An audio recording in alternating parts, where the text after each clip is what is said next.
This Week in Astrology video forecast.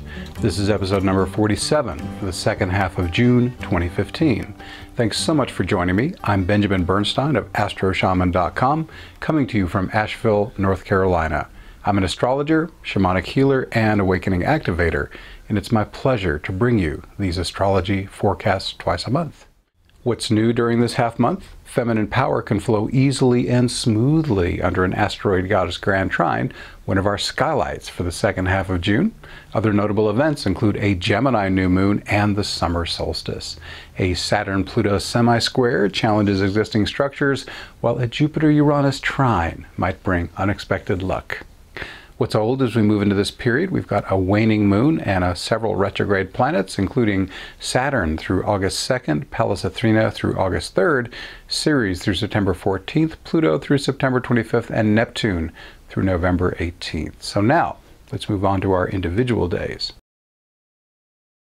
On Tuesday, June 16th, a Venus-Neptune quincunx, that's Venus at 10 Leo and Neptune at 10 Pisces, opens the door for inspired creativity and easier connection with the divine essence in yourself and other beings.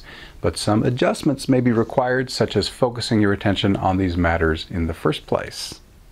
Also on Tuesday, June 16th, one of our headliners, the new moon in Gemini. That's at 10:06 a.m. U.S. Eastern Time, and the moon's at 25 degrees 7 minutes Gemini as it goes new. New beginnings in learning, communication, variety, and playfulness are supported. What about the aspects? This new moon's strongest aspect is a very tight conjunction to Mars. This amplifies the new moon's inherent initiatory energy and also puts the energies of the warrior, pioneer, sexual being, and leader on offer. With Chiron square the luminaries, an experience of wounding is possible on some level. The square can also support you in stepping more fully into your power as a healer or mentor. Two very different asteroid goddesses also aspect this new moon. Pallas Athena opposes the luminaries, while Juno sextiles them. Pallas is assertive and does as she will, while Juno's first impulse can be to stand by her partner. Whether you're male or female, the energy of this new moon can help you examine where you stand on the spectrum. Would any adjustments in your behavior be appropriate? The new moon's Sabian symbol is winter frost in the woods. At first blush, the symbol seems completely inappropriate as we transition from spring into summer, but it's a good reminder that you can experience different cycles of change at the same time. Nature is largely dormant during the winter, holding its energy in reserve so that it can burst forth with new growth during the following spring. But even now, during the last week of spring, is a part of you in its dormant phase. Is there a part of your life where the best strategy is to wait, biding your time until the optimal moment for action arrives? We have a couple of skip days with no major events. That's Wednesday, June 17th and Thursday, June 18th. But on Friday, June 19th, an easy expansion of feminine assertiveness is indicated by a grand trine featuring Pallas Athena, Jupiter, and Uranus. The presence of Uranus asks you to embody your authentic, one-of-a-kind human identity as you step into your feminine power. This grand trine began on May 30th, it peaks today here on June 19th, and it will end on July 5th. On Saturday, June 20th, it may only be a minor hard aspect, but a semi-square between Saturn and Pluto. That's with Saturn at 29 degrees 39 minutes Scorpio and Pluto at 14:39 Capricorn is a force to be reckoned with. This is especially true with these two planets once again in mutual reception, which means they're in each other's signs, which significantly boosts the power of their connection. Saturn recently retrograded back into Scorpio, which got the mutual reception going again. The basic effect of this aspect is to encourage adjustments to strengthen the structures that serve your soul purpose and to clear away the ones that don't. The structures that are not serving you, at least in their current form, are not hard to find. They're the ones that consistently trigger suffering. You might need to release possessions, relationships, ways of thinking, or ways of being. But be discerning. Sometimes suffering arises to show you that there's some heavy energy that needs to be cleared from yourself. This is especially likely if the same flavor of suffering arises in different situations. If this is the case, expect the universe to keep sending you similar catalysts in different guises to give you the ongoing opportunity to release this dense energy. Many people have found my healing invocation helpful in this sort of situation. You can find that at astroshaman.com. Click the sidebar in the upper right corner. It says Heal and Awaken Invocations, and then scroll down to the very last blog post on that section of blogs, and it will have a screaming man, and that's my healing invocation article. I also recommend other experiential modalities such as breathwork and shamanic ceremony. Even hypnosis is great for this. Mental inquiry and understanding are all fine and good, but what I've observed is that you have to feel it to heal it. You have about 4 months to work with this energy, since the semi-square lasts through the end of September. On Sunday, June 21st, mental ingenuity and divine inspiration are magically energized by a Mercury-Jupiter quintile. That's Mercury 8 Gemini and Jupiter at 20 Leo. Also on Sunday, June 21st, you might encounter obstacles or slowdowns with the Sun quincunx Saturn. That's the Sun 29 degrees 36 minutes Gemini and Saturn 29 degrees 36 minutes Scorpio. But with the Sun in Gemini, this aspect can also add some much needed focus and discipline. This can help you bring insights from today's Mercury-Jupiter quintile into tangible form.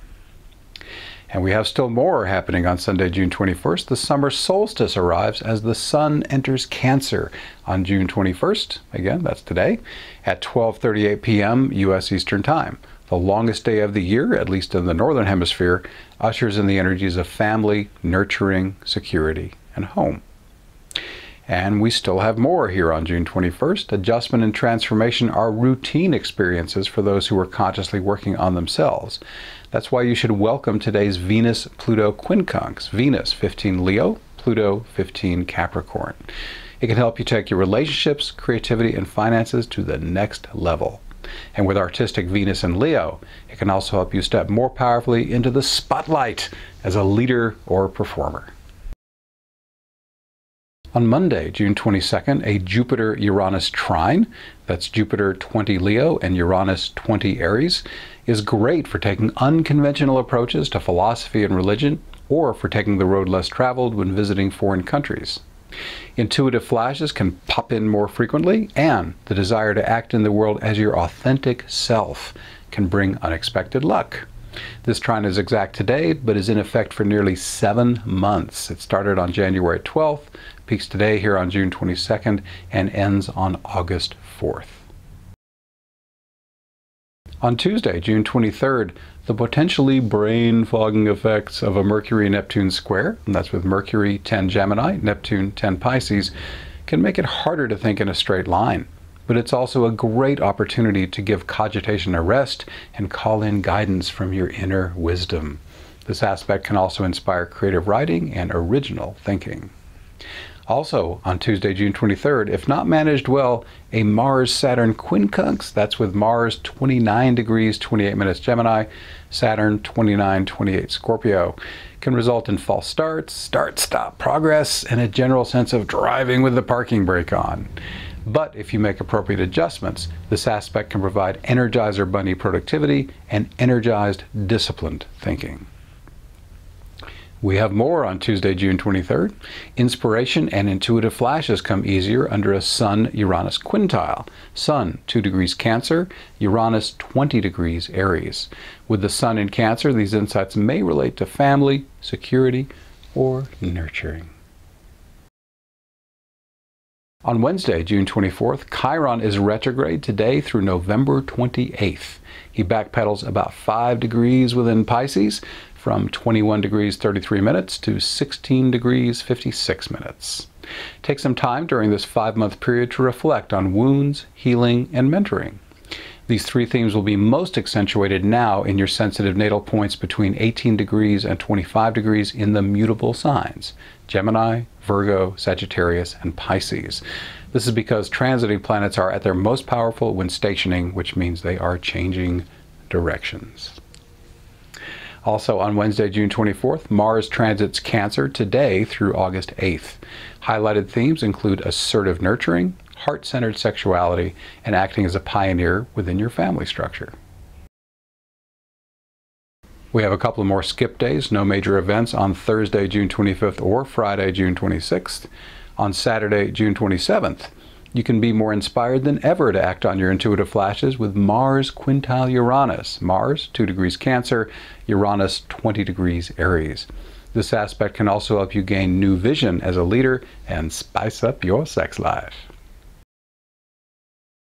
On Sunday, June 28th, the appropriate adjustment can help you free your mind with Mercury quincunx Pluto. Mercury, 14 Gemini, Pluto, 14 Capricorn.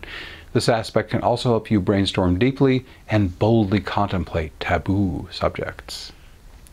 Also on Sunday, June 28th, challenges in committed partnerships can arise with Saturn square Juno. Saturn, 29 degrees 11 minutes Scorpio, and Juno, 29:11 Leo. Consider Saturn as an adversarial ally. He has come to show you the structural adjustments that will help your partnership stand on more solid ground, assuming, of course, that it serves the highest good of all for your connection to continue. On Monday, June 29th, fresh bolts of inspiration can smoothly guide your creativity, relationships, and finances to the next level with Venus trine Uranus. Venus, 20 Leo, Uranus, 20 Aries. With Venus in Leo, your leadership and performances can also be graced with genius. On Tuesday, June 30th, there could be an increase in wounding events with Jupiter quincunx Chiron. That's Jupiter, 22 Leo, Chiron, 22 Pisces. If so, be proactive in using appropriate healing modalities, such as the healing invocation I mentioned earlier in this video. With focus, this quincunx can also help amplify your skills as a mentor and healer. We'll have a preview in just a moment of what we'll be covering on our next show for the first half of July. But first, let me give you a couple of announcements. Information on everything that follows is on the home page of astroshaman.com. Just scroll down just a bit to the What's New section. You can experience the life-transforming benefits of shamanic breathwork on Sunday, June 28th, 1:30 to 7 p.m. in Asheville, North Carolina. The event will be conducted by myself and Kimberly Crow. We're both certified shamanic breathwork facilitators. Shamanic breathwork has helped thousands of people go deep within and connect powerfully to Source. It's helped them move into greater wholeness and integrate positive change in their lives. During your breathwork journey, we'll support you with body work, energy work, soul returns, extractions, and more as needed. Collectively, Kimberly and I embody over 25 years of experience as facilitators of spiritual healing, and we bring the full range of our healing gifts and experience into the shamanic breathwork process. Cost is $75, but register by Sunday, June 21st to get the early bird price of $65. Space is limited. Register now to guarantee your spot. My other announcement is I'll present Astrology and Heal and Awaken Invocations at the Personal Growth Forum this Thursday, June 18th, as I record this, 7 to 8:30 p.m. The experiential event will be held at the Unitarian Universalist Fellowship of Hendersonville in Hendersonville, North Carolina. Absolutely free admission. I'll discuss how to make the best use of the astrological energies of the summer solstice. I'll also explain how to use longer-term astrological energies like the Uranus-Pluto and Saturn-Neptune squares. I'll also lead the audience in some of my invocations. As many of you know, these are simple, effective techniques that can help you call in your own healing and spiritual awakening. So, thank you for listening to my announcements. Here's what we'll be covering on the next show for the first half of July. We got T-squares. Uranus-Pluto square, although separating, is being stimulated by transiting planets. The Sun is going to form a T-square with Uranus and Pluto, so is Mars. And we also have a grand trine kicking in with the Sun, Saturn, and Chiron. I'll be here to give you the meaning of all that stuff. And we have two lunation events in the first half of July, a full moon in Capricorn and a new moon in Cancer. And we've also got some lovely energy with Venus conjoining Jupiter. Venus is also squaring Saturn. So a lot going on the first half of July. Please tune back into this video forecast. And I'll be here as always, giving you the best use of all these astrological events. I do a Shamanic Awakening meetup every Tuesday from 7:15 to 9 U.S. Eastern Time. You can join us by conference call if you can't make it in person here in Asheville, North Carolina. So thank you so much for watching. Please subscribe to my Benjamin Bernstein YouTube channel to be notified when I post new videos. And if you like this video, please share it on YouTube or on Facebook or Twitter or wherever you share things. This free video forecast is a partner project with iTunes' #1 astrology audio podcast, This Week in Astrology. It's also free. You can get my semi-monthly astrology forecast in writing by subscribing to my free email newsletter at astroshaman.com. Once you're there, you can also link to my Facebook page where I post daily forecasts. My personal services include astrology, shamanic healing, and awakening activation. All are equally effective in person or long distance. My guarantee makes my services risk-free. If you don't feel that your experience was helpful, there's no charge. I also offer other great products and services, many of which are free. To learn more, visit astroshaman.com. Thanks again for watching. I wish you infinite blessings as the stars light your way.